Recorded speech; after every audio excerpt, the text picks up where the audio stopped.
આપઘાત કરી લેતા ચકચાર મચી ગઈ છે। સિનર્જી હોસ્પિટલનો આ ડોક્ટર હતો કે જેણે પોતાના રેસિડેન્સ એપાર્ટમેન્ટમાં જ આપઘાત કરી લેતા ચકચાર મચી ગઈ છે। મયુર જોડાયા છે, મયુર પાસેથી જાણીએ આખરે શા માટે આ ડોક્ટરે આપઘાત કર્યો હતો।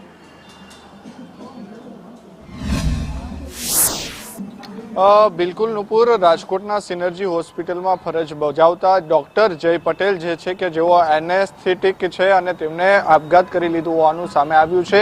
છેલ્લા 2 વર્ષ જેટલા સમયથી રાજકોટની સિનર્જી હોસ્પિટલમાં તેઓ એનેસ્થેસિયા તરીકે જે ફરજ જે છે તે બજાવી રહ્યા હતા અને આજે તેમને પોતાના જ જે ઘર છે ત્યાં તેમણે આપઘાત કરી લીધું હોવાનું સામે આવ્યું છે। સ્પીડવેલ પાર્ટી પ્લોટ પાસે આવેલા જે સુવર્ણભૂમિ એપાર્ટમેન્ટ છે તેમની અંદર તેઓ ફ્લેટની અંદર રહેતા હતા અને ઘરે કોઈ ન હોવાનો ઘરે કોઈ નહોતું અને ત્યારબાદ તેમણે એનેસ્થેસિયાનો જ ઓવરડોઝ લઈ અને આત્મહત્યા કરી હોવાનું સામે આવ્યું છે। હાલ સમગ્ર મામલે જે રાજકોટ તાલુકા પોલીસ છે તેમના દ્વારા તપાસ જે છે તે શરૂ કરવામાં આવી છે। સુસાઇડ નોટ લખવામાં આવી છે કે કેમ, કારણ કે છેલ્લા ઘણા સમયથી તેઓ ગૃહ કલેશથી પીડાતા હોવાનું પણ સામે આવ્યું છે અને આજુબાજુના જે લોકો છે તેમના દ્વારા પણ ચર્ચાઈ રહ્યું છે કે જે ગૃહ કલેશના કારણે તેમણે આ પ્રકારનું પગલું ભર્યું હોવાનું સામે આવ્યું છે। માતા પિતા તેમના જાત્રાએ ગયા હતા અને પાછળથી ડોક્ટર જય પટેલ છે તેમના દ્વારા આ પ્રકારનું પગલું ભર્યા હોવાની વાત જે છે તે સામે આવી રહી છે।